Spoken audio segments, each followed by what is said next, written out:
لا حول ولا قوة إلا بالله العلي العظيم.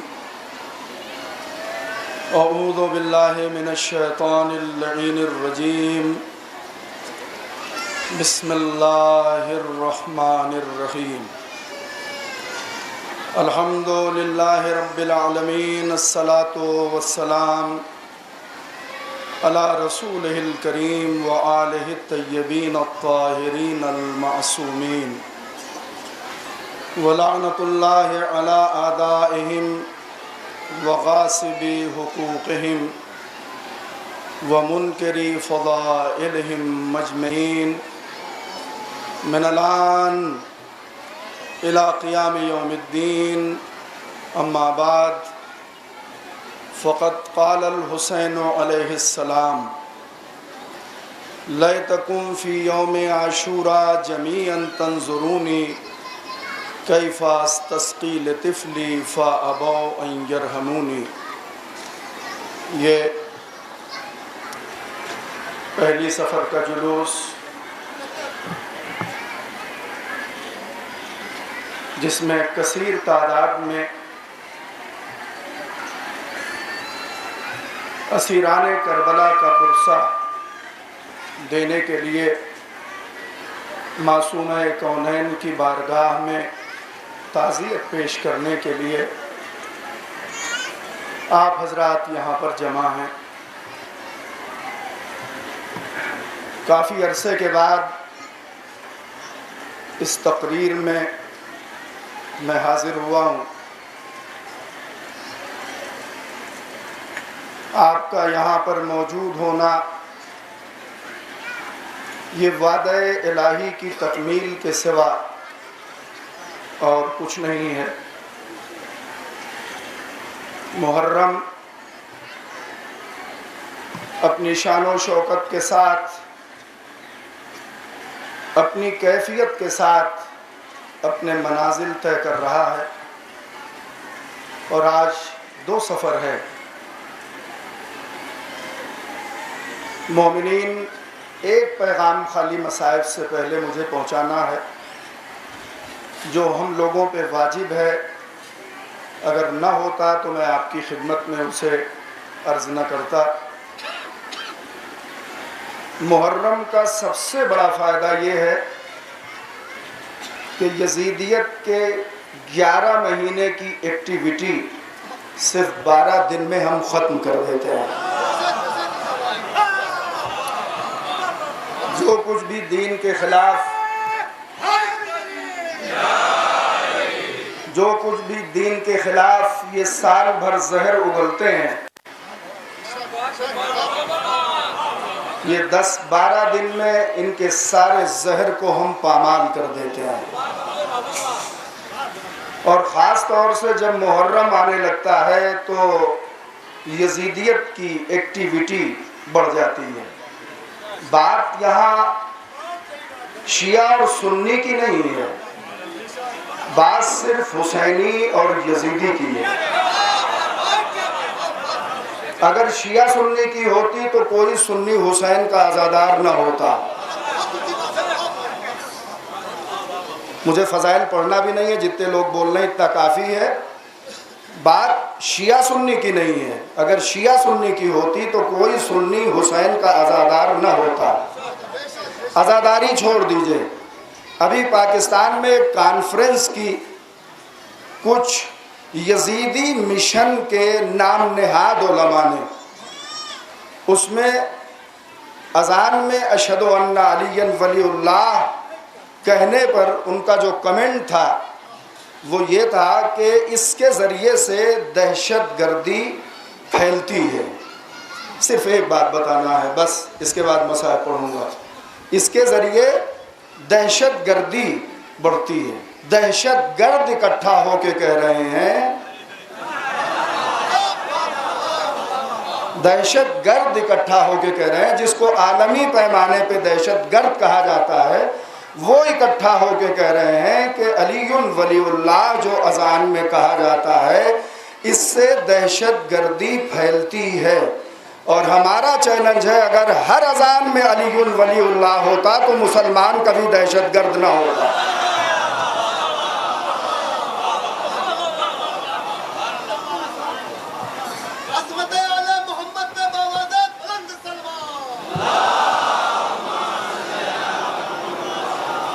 اگر ہر اذان میں علی ولی اللہ ہوتا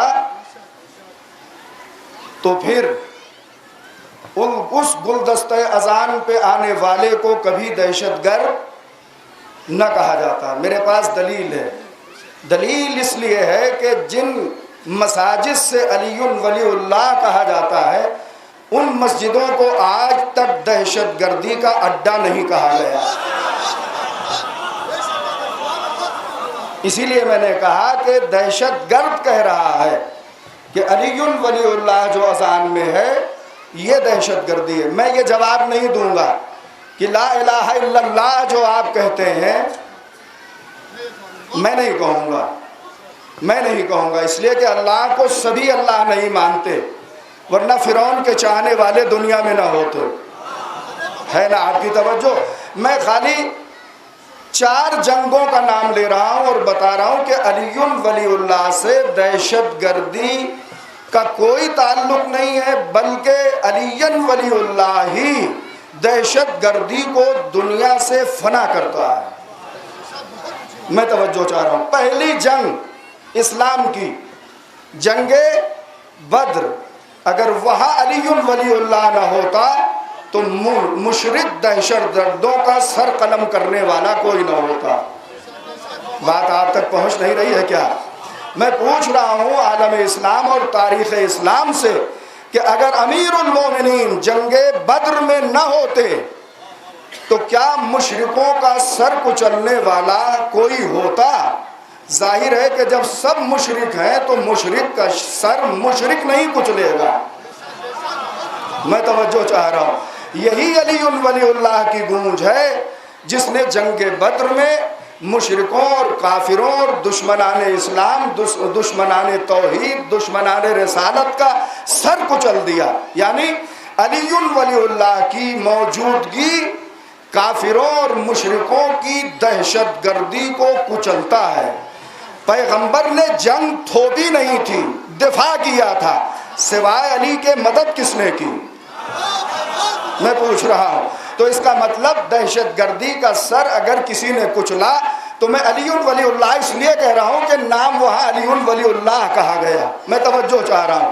تو جنگ بدر میں بھی جس نے دہشت گردی کا سر کچلا وہ علی ولی اللہ تھا. اب یہ اگلا فقرہ جو ہے تھوڑا سا آپ کو متوجہ کر دے گا. جب سارے لوگ جنگ احد میں پیغمبر کا ساتھ چھوڑ کے چلے گئے تو صرف علی ولی اللہ جنگ احد میں بچا. آپ سن نہیں رہے، میں توجہ چاہ رہا ہوں. صرف علی ولی اللہ جنگ بدر میں بچا جس نے دہشت گردوں کا سر کچلا. میں توجہ چاہ رہا ہوں، ذرا سا غور فرمائیے گا. مگر مجھے تعجب ہے جس کا سر کچلا اس میں علی کے دشمن کم ہیں. اس قوم میں علی کے دشمن بہت کم ہیں، مگر جو میدان چھوڑ کے گئے ان کے یہاں دشمنی آج تک موجود ہے. اور انہوں نے یہاں تک کہہ دیا کہ علی ولی اللہ سے دہشت گردی پھیلتی ہے دنیا میں. جنگ بدر، جنگ احد ہو گئی. آئیے جنگ خیبر جہاں بالکل خلاصہ ہو جاتا ہے. 39 دن تک خیبر میں حیدر نہیں تھے. سننے کے لیے آمادہ ہیں کیا؟ 39 دن تک علی ولی اللہ خیبر میں نہیں تھا. تو کسی کی ہمت نہیں ہوئی کہ یہودی دہشت گرد کا سر کچل دے. ہائے میں توجہ چاہ رہا ہوں. بلکہ سر کچلنا کیا، اپنا سر بچا کے چلے آئے. ہے توجہ آپ کی؟ اپنا سر بچا کے چلے آئے. مگر جب 40ویں دن خیبر میں علی ولی اللہ آیا تو پھر مرحب کو سر بچانے کی سوجھی. توجہ ہے آپ کی؟ تو مرحب نے اپنا سر بچانے کی کوشش کی اور رشتہ بتانا شروع کیا. تمہارے باپ سے میری دوستی ہے. امیر المومنین نے فرمایا کفر اور ایمان میں رشتہ نہیں ہوتا. میں توجہ چاہ رہا ہوں، ذرا سا غور فرمائیے گا. جب باپ کی بات کر کے بھی مرحب ہار گیا تو اس نے کہا کہ میری ماں نے مجھے منع کیا تھا کہ حیدر نامی پہلوان سے نہ لڑنا. یعنی مرحب بھی بند لفظوں میں بتا رہا ہے کہ دہشت گردوں کا سر اگر کوئی کچل سکتا ہے تو وہ علی ولی اللہ ہے. میں توجہ چاہ رہا ہوں. اور 40ویں دن امیر المومنین نے خیبر میں آ کے یہودیوں کا سر کچل دیا. 3 ہو گیا. چوتھا سن لیجئے. جنگ خندق وہ جنگ ہے کہ جہاں دہشت گرد پیغمبر کے مقابلے میں اتحاد کر کے آئے تھے. ان اتحادیوں کے 3 گروپ تھے: کافرین و مشرکین، یہودی، عیسائی. یہ تینوں اکٹھا ہو کے آئے. یہ تینوں دہشت گرد اکٹھا ہو کے آئے. اس عدد کو اگر آپ نہیں سمجھیے گا تو کون سمجھے گا؟ میں توجہ چاہ رہا ہوں. 3 دہشت گرد، کافر اور مشرک، یہودی اور عیسائی، یہ تینوں گروہ اتحاد کر کے آئے. مگر ان تینوں کا اتحاد علی ولی اللہ کے سامنے کامیاب نہ ہو سکا. میں دعوے سے کہہ سکتا ہوں کسی بھی جنگ میں، جتنی جنگ میرے رسول نے لڑی ہے، کسی بھی جنگ میں دہشت گردوں کا سر اگر کسی نے کچلا ہے تو وہ علی ولی اللہ ہے. اور علی ولی اللہ کے بارے میں ایک فقرہ ضرور کہہ کے بات تمام کر رہا ہوں کہ یہ دہشت گرد جتنے بھی آتے رہے، ان کو سپوز کیجئے کہ صرف علی سے نہیں لڑنا تھا. ہم اور آپ کے سمجھتے ہیں کہ علی لڑے، مگر جب تلوار ٹوٹنے کے بعد تلوار آئی. دیکھیں میں علی ولی اللہ پہ آخری دلیل دے رہا ہوں. جب تلوار ٹوٹنے کے بعد علی کے لیے کارخانہ قدرت کی ڈھلی ہوئی تلوار آئی، تب میرے سمجھ میں آیا کہ اللہ بھی اس بات کو جانتا ہے کہ دہشت گردوں کا سر اگر کوئی کچل سکتا ہے تو وہ علی ولی اللہ ہے.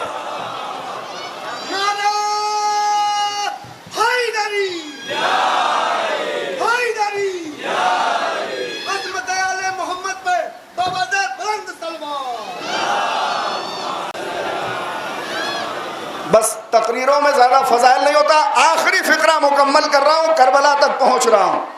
کربلا میں امام حسین علیہ السلام نے علی ولی اللہ کو اس طرح سے دشمن کے منہ سے کہلوایا. بس یہی سن لیجئے، بات ختم کر رہا ہوں. میرے مولا لشکر مخالف کے سامنے کھڑے ہوئے، کہنے لگے کیا میں نے حلال کو حرام کیا ہے؟ شریعت میں کوئی تبدیلی کی ہے؟ تو سب نے کہا کہ نہیں، ایسا کچھ نہیں. تو مولا نے پوچھا پھر کیوں مجھے قتل کرنا چاہتے ہو؟ تو آواز آئی نقتلک بغضا لابیک، میں تمہارے بابا علی مرتضیٰ کی دشمنی میں قتل کر رہا ہوں. اس کا مطلب کربلا کے واقعے میں بھی علی ولی اللہ کی گونج اس وقت سنائی پڑی. آپ کو میں یاد دلا دوں، بس جانتے ہیں آپ یہ جو اکٹھا ہو کے کربلا میں آئے تھے، یہ جنگوں کے بعد مسلمان ہوئے تھے. سب کے دل میں خمار بھرا ہوا تھا. یہ حسین ہیں جن کے بابا نے ہمارے باپ دادا کو قتل کیا. اور جب شام میں اسیران کربلا پہنچے ہیں تو یزید نے کہا کہ اگر ہمارے بزرگ ہوتے تو آج خوش ہو جاتے. اس کا مطلب دہشت گردوں کا سر اگر کوئی کچل سکتا ہے، آخری فقرہ ہے یہ، تو صرف علی یا اولاد علی. میں توجہ چاہ رہا ہوں. دہشت گردوں کا سر اگر کوئی کچل سکتا ہے تو علی یا اولاد علی. اب کربلا کے بعد کسی امام نے کوئی جنگ نہیں کی، مگر جب آخری امام آئیں گے تو وہ آخری حربہ دہشت گردوں پہ ہوگا. غلط مؤذنوں کو مسجد سے ہٹایا جائے گا. کیسے سن رہے ہیں آپ؟ غلط پیش نماز کو مصلی سے ہٹایا جائے گا. میں توجہ چاہ رہا ہوں. تو اصل دہشت گردوں کا صفایا تو ظہور امام کے بعد ہوگا. اس کا مطلب پوری اس تقریر کا خلاصہ یہ ہے کہ علی ولی اللہ دہشت گردوں کو چین سے بیٹھنے نہیں دیتا. اگر یقین نہ آئے تو آخری بات سن لیجئے، صرف ایک ملک ہے پوری دنیا میں جہاں ہر مسجد سے علی ولی اللہ کی آواز آتی ہے، اس پہ کسی دہشت گرد کا حملہ کارگر نہیں ہوتا۔ صلوات پڑھیں بلند آواز سے محمد اور آل محمد پر۔ آپ دیکھیں امریکہ، اسرائیل، جتنے بھی سپر پاور دہشت گرد ہیں، ان کا کوئی بھی حملہ ایران پہ کارگر، یہ قوم ذوالفقار کیا برداشت کرے گی؟ جب ذوالفقار نام کا میسائل برداشت نہیں کر پائی۔ میں توجہ چاہ رہا ہوں، بات ختم ہو گئی ہماری۔ تو دہشت گردی کا خاتمہ اور کربلا تو واقعاً دہشت گردی کا خاتمہ ہے۔ بس مصائب کی طرف میں آ گیا۔ کربلا میں دیکھیں دہشت گرد جب مارا جائے تو دہشت گردی ختم نہیں ہوتی، اس لیے کہ دوسرا دہشت گرد اٹھ کے آ جاتا ہے۔ دہشت گردی تو کربلا میں ختم ہوئی ہے، اور اگر 10 محرم تک آپ کہتے ہیں تب بھی میں نہیں مانتا۔ دہشت گردوں کا سر کربلا سے شام تک مسلسل کچلتا جا رہا تھا، اور ان کے سر کو اسیران کربلا کچلتے جا رہے تھے، جتنے دہشت گرد تھے، اس لیے کہ راستے میں جنہوں نے ظلم کیا ہم نے پہچانا کہ یہ دہشت گرد ہیں۔ میں توجہ چاہ رہا ہوں، اور سن لیجئے آخری فقرہ کہہ رہا ہوں، شام بھی غیر علی نے دہشت گرد کو نہیں کچلا، چوتھا امام جس کا نام علی تھا وہاں بھی دہشت گردی کا سر کچلنے کے لیے علی ہی گیا۔ میں توجہ چاہ رہا ہوں، ذرا سا غور فرمائیے گا۔ شام کی 40 سالہ دہشت گردی کو چوتھے علی نے ایک خطبے سے کچل دیا۔ بس میں نے اپنی گفتگو کو ختم کیا۔ آپ زمین پہ بیٹھے ہوئے ہیں، تا حد نگاہ مجمع ہے، یزیدیت کے منہ پہ آپ کا وجود بھرپور تماچا ہے۔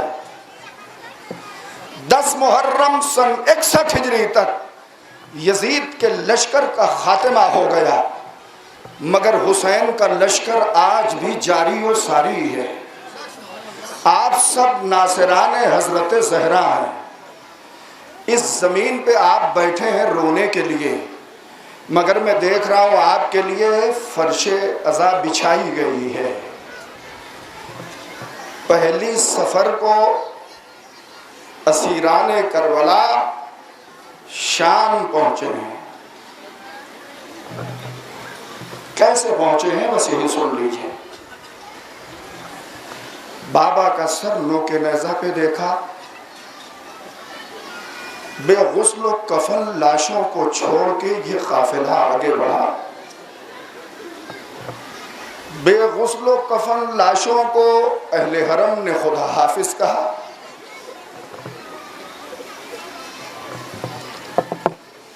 برہنہ سر آل محمد کربلا سے کوفہ پہنچے، اور کوفے کے بعد کئی منزلیں طے کر کے تقریباً 1500 کلومیٹر کا سفر پیدل طے کر کے آل محمد شام پہنچے۔ تھوڑا سا آواز بلند کیجیے، بلند آواز سے گریہ کیجیے۔ شام میں بھی رونے کا شور مچا ہوا تھا۔ جب علی کی بیٹی نے اپنی بے کسی کا اعلان کیا ہے تو مجمع جو یزید کی طرف سے آیا تھا وہ حسین کی طرف سے رو رہا تھا۔ یہاں تو سب حسین کے عزادار آئے ہوئے ہیں۔ میں خالی ایک منظر پیش کروں گا بس، اور کبھی بھی مصائب سن کے نہ رویا کیجئے، مصائب محسوس کیا کیجئے۔ آپ لوگوں میں سے کچھ لوگ ہوں گے جو صبح سے جلوس میں ہیں، تھک گئے ہوں گے۔ آپ کو پتا ہے دربار شام میں داخل ہونے کے لیے آل محمد کو کتنی دیر باب الساعات پہ کھڑا رہنا پڑا؟ کچھ روایتیں بتاتی ہیں کہ 2 سورج طلوع ہو گئے. مجھ سے پڑھا نہیں جا رہا. عزیزانو، جب میں آ رہا تھا تو راستے میں سوچ رہا تھا، چل رہا ہوں مصطفیٰ آباد، آج حقیقی وارث کو پرسہ دے کے آؤں گا. 2 سورج طلوع ہو گئے. آل محمد کو ایک جگہ پہ کھڑا رکھا گیا. اگر یہ پہلی سفر کا جلوس نہ ہوتا تو میں اس روایت کو نہ پڑھتا. ان اسیروں میں 12 گلے ایک رسن میں بندھے تھے. آپ کو تو بیٹھنے کی جگہ ملی ہے. میں آپ سے پوچھ رہا ہوں، میرے سامنے کوئی شبیہ یہاں زمین پہ نہیں رکھی ہوئی ہے، مگر آپ کو معلوم ہے اسیران کربلا جب دربار شام میں داخل ہوئے ہیں تو تخت کے نیچے سر حسین کو رکھ دیا گیا ہے. اجرکم اللہ. پروردگار آپ کو کسی غم میں نہ رلائے. اور ایک لکڑی سے یزید سر حسین سے بے ادبی کر رہا تھا. بہن دیکھ رہی ہے، بیٹا دیکھ رہا ہے، ایک کم سن بیٹی سکینہ دیکھ رہی ہے. جزاک اللہ. پروردگار آپ کو کسی غم میں نہ رلائے. بہت گرمی ہے، میں محسوس کر رہا ہوں. آپ عشق حسین میں یہاں بیٹھے ہوئے ہیں. اب اپنی ماں بہنوں سے کہنا چاہوں گا، کل شام میں جو مجمع تھا تمام عورتیں نقاب پہنے ہوئے تھیں، مگر آل محمد کے سر پہ ردا نہیں تھی. روئے گیا. آپ کے گھر کی جو خواتین آئی ہیں، کنیزان زینب کے سر پہ ردا ہے. سہل ساعدی کہتا ہے، میں جا رہا تھا بیت المقدس، شام جب پہنچا تو میں نے دف بجنے کی آواز سنی. میں یہ سمجھا کہ شام والوں کی کوئی عید ہوگی، لہذا میں نے ایک شخص سے پوچھا کیا بات ہے، آج تمہاری کون سی عید ہے؟ تو وہ شخص کہتا ہے تمہیں کیا پتا کون سی عید ہے، کچھ اسیر قید کر کے کربلا سے لائے گئے ہیں، یزید کی طرف سے خوشی منانے کا اعلان ہوا ہے، نئے کپڑے پہن لو. اے یزید آ دیکھ، انہی اسیروں کا استقبال کرنے کے لیے مصطفیٰ آباد میں اتنے عزادار سیاہ لباس پہنے آئے ہوئے ہیں. ہماری مائیں بہنیں بھی یہاں جمع ہیں. سہل ساعدی کہتا ہے میں ایک بچی کے قریب گیا جس کا سن بہت کم تھا. میں نے اس کی کم سنی میں سب سے پہلے اس سے پوچھ لیا، اے بیٹی اگر کوئی حاجت ہو تو بیان کر. تو وہ بچی کہتی ہے اے سہل ساعدی تیرا احسان ہوگا، ان ظالموں سے کہہ دو کہ میرے بابا کا سر ہمارے آگے رکھیں تاکہ ہمارے کھلے سروں پر نامحرموں کی نگاہ نہ پڑے.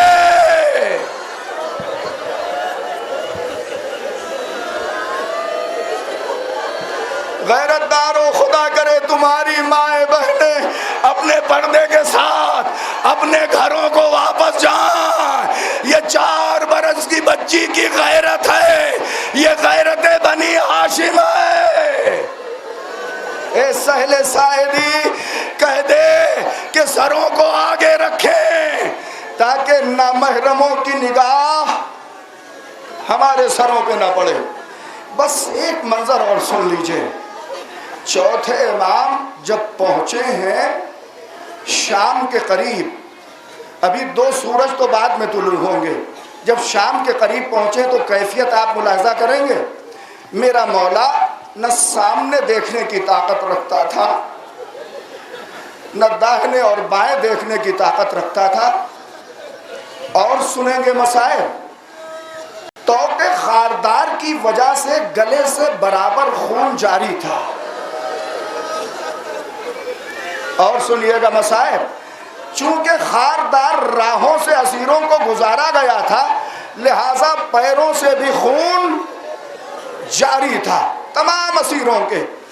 بیڑیوں کی وجہ سے، روایت سنیں گے آپ، بیڑیوں کی وجہ سے جب چوتھے امام کا جنازہ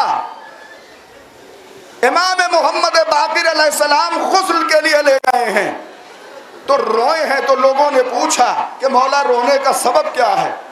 تو کہا ہتکڑیوں اور بیڑیوں نے میرے بابا کا گوشت کھا لیا.